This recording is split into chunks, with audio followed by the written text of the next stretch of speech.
Teman-teman saya yaitu Bintang Kamila, Putri Ananda, Melati, dan saya Ahmad. Baiklah, di sini kami akan melakukan penjelasan tentang ruang aman bagi anak yang akan disampaikan oleh Intan. Kepada Intan, Assalamualaikum warahmatullahi wabarakatuh.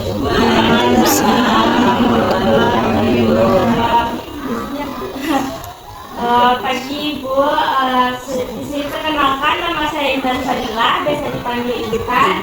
Di sini saya akan menjadi pemateri dengan judul Ruang Aman bagi Anak. Di sini Bu, kita akan membahas beberapa dan pentingnya ruang aman bagi anak. Yang kedua, faktor untuk membentuk ruang aman bagi anak. Yang kedua, peran orang tua, ada peran keluarga, peran sekolah, peran masyarakat, dan selanjutnya ada cara membangun ruang aman. Di sini Bu, pentingnya ruang aman bagi anak. Ruang aman adalah lingkungan di mana anak-anak dapat belajar, bermain, dan berkembang tanpa rasa takut atau tertekan. Di sini yang pertama ada membantu anak merasa dihargai dan dicintai, melindungi mereka dari risiko kekerasan, perlindungan dan diskriminasi, dan yang terakhir mendukung perkembangan mental dan emosional yang sehat. Faktor yang membentuk ruang aman itu yang pertama adalah keadaan fisik, lingkungan bebas dari ancaman dan bahaya. Yang kedua, keamanan emosional, tempat di mana anak bebas mengekspresikan perasaan tanpa takut dihakimi. Selanjutnya ada keamanan emosional, hubungan yang mendukung tanpa diskriminasi atau tekanan. Di sini buat peran keluarga adalah pilar utama dalam menciptakan ruang aman bagi anak dengan memberikan kasih sayang, mendengarkan, dan menghormati kebutuhan mereka. Orang tua dapat menciptakan rumah sebagai tempat yang nyaman dan mendukung hal-hal ini membantu anak merasa dilindungi secara emosional dan fisik. Peran sekolah di sini Bu, sekolah menjadi lingkungan yang mendukung pembelajaran dan perkembangan anak. Beberapa cara untuk menciptakan ruang aman di sekolah itu meliputi mengadopsi kebijakan anti-bullying, memberikan pelatihan kepada guru untuk mendukung siswa secara emosional, mendorong instruksi, dan menghormati keberagaman. Dan masyarakat juga memiliki tanggung jawab dalam menciptakan ruang aman bagi anak yang dapat dilakukan dengan cara membangun fasilitas bermain yang aman, mengedukasi masyarakat tentang pentingnya melindungi anak dari kekerasan, dan mendukung program komunitas yang ramah anak. Di sini Bu, kekerasan pada anak itu ada bermacam-macam. Kekerasan fisik itu sudah mencapai angka 15.914 di Indonesia, Bu. Sangat miris kita lihatnya, Bu. Terus ada kekerasan seksual. Kekerasan seksual udah hampir menyamaratai kekerasan fisik, itu dengan angka 15.267 pada saat ini. Selanjutnya ada kekerasan emosional. Kekerasan emosional itu terjadi pada anak di angka 83,4% dari seluruh anak di Indonesia. Cara membangun ruang aman bagi anak tuh, yang pertama memberikan perhatian yang penuh saat mereka bicara. Kalau mereka berbicara, Bu, anak kita untuk dengarin aja, Bu, nggak usah dijawab, nggak apa-apa, yang penting didengarkan anaknya. Jadi mereka punya tempat untuk bercerita, Bu. Selanjutnya memberikan batasan yang sehat tanpa tetapkan aturan yang mendukung, bukan menekan.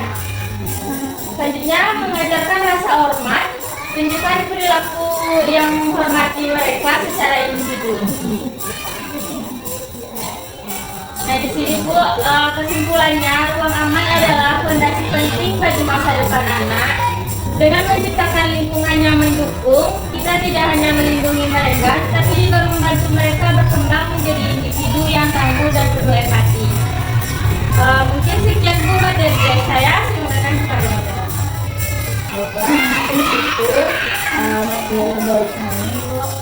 apakah ada pertanyaan dari ibu sekalian? Dalam mengatasi anak yang terlalu emosional untuk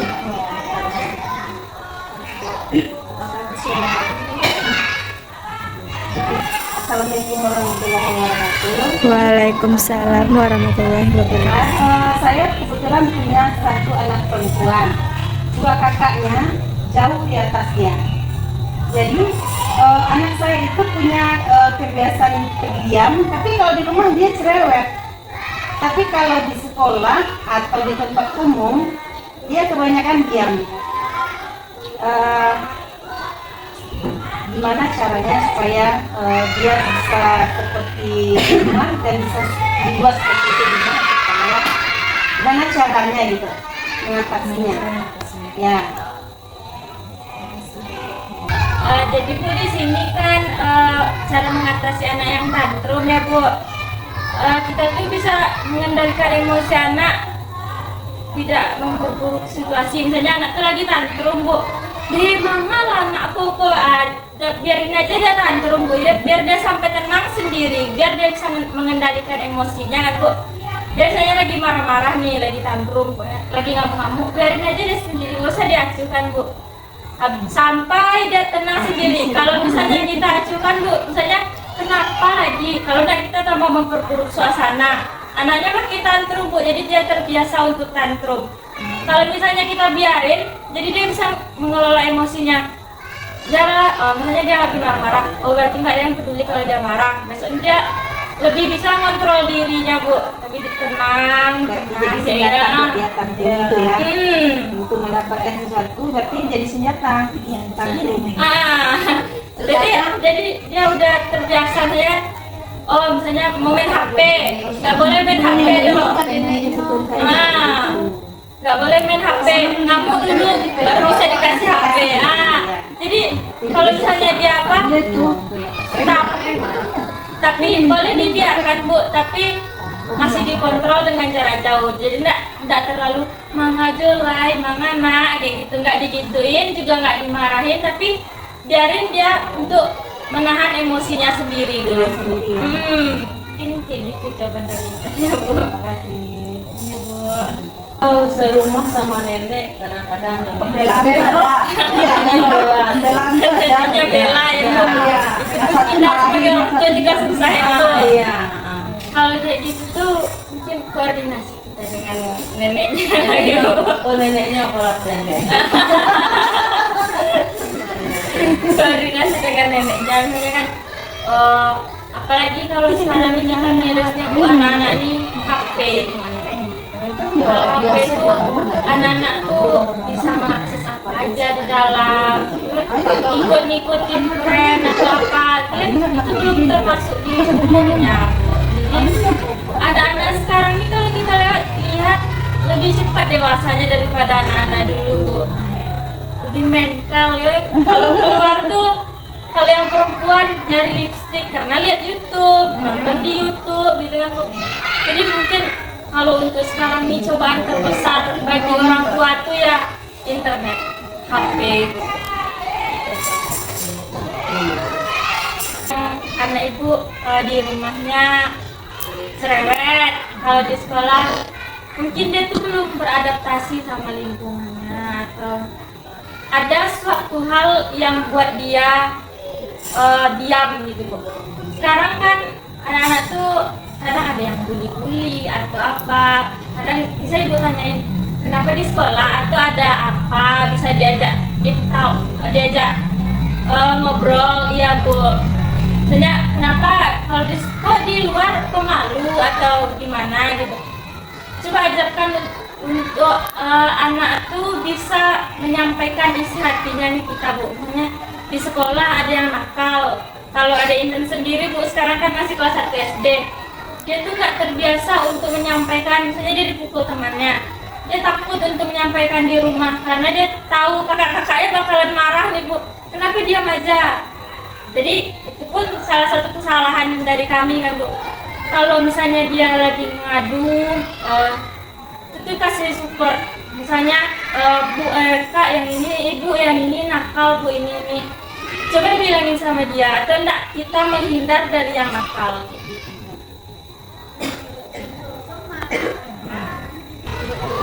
Ini kan temanya memberi rasa aman kepada anak. Jadi sini saya ingin tanyakan gimana caranya kita itu misalnya saya tuh punya kelemahan tidak bisa sampai sama anak, ya. Berarti gini, anak saya sekolahnya di sini, SD sini, TK sini, mengaji juga di sini. Jadi bisa saya tuh sekalian di sini karena ada rasa tidak aman anak di sini, gitu kan. Jadi anak saya juga gitu, kalau nggak lihat bundanya dia merasa nggak aman juga, gitu kan. Jadi bagaimana menimbulkan kepercayaan pada anak kalau dia tuh di sini tuh dia aman gitu. Kayak di sekolahnya dia juga aman, dia kan di sekolah dia dalam lingkungan sekolah tuh dia aman. Gitu. Atau sekarang juga kalau saya kenapa merasa nggak apa sama anak, melepas anak kayak gitu, karena banyak kita lihat di media sosial, banyak kasus nggak pun orang di luar, orang nggak kita kenal, kadang orang di dalam rumah pun masih bisa sama kita, ya kan banyak sekali kayak gitu, nggak ada kandungnya, nggak kakaknya, nggak apanya, nggak tetangganya. Jadi seperti itu, berada di pagi karena yang nggak bisa bukan, dia nggak mau sama orang tetangga, padahal dia benar tapi dia nggak mau, dia merasa nggak nyaman dan merasa nggak aman, harus menikahnya yang aman gitu. Jadi bagaimana cara menunjukkan bahwa dia itu aman kok gitu, dan juga merasa anaknya aman kok gitu kan.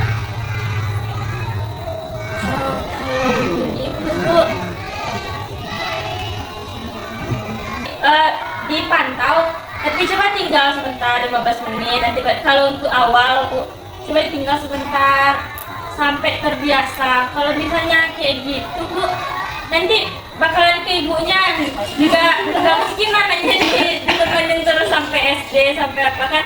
Jadi kan itu tuh jadi pembiasaan.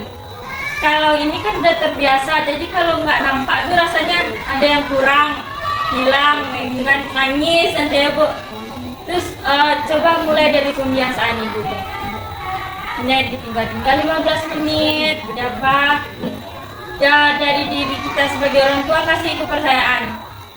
Juga anak ini kita pantau Bu, misalnya lebih anak ini bisa diajak ngomong apa yang dirasainnya, dia bisa nyampein ke kita Bu. Kenapa dia bisa langsung bilang ke kita apa yang dirasainnya. Misalnya ada temannya nakal, dia langsung cerita. Jadi anak ini merasa aman sama orang tuanya Bu. Ada tempat cerita, ada tempat mengadu, ada tempat, pokoknya fondasi penting bagi anak itu Bu, tempat cerita. Kalau anak tuh nggak bisa menyampaikan apa isi hatinya, pasti dia bakal mendam sendiri atau nanti terlalu emosionalnya terlalu berlebihan gitu. Kalau misalnya dia bisa menyampaikan cerita ke orang tua apa yang dirasain, apa yang menjadi salah satu apa bagi dia, misalnya tuh kayak mama biasanya nungguin sekarang enggak, Kan coba mama tinggal sehari gitu kan. Nanti pas pulang mama jemput lagi ya, mama ada kerjaan gitu. Coba lihat sehari atau 15 menit. Jadi anak ini udah mulai terbiasa, nanti untuk SD-nya ibu udah bisa tinggal.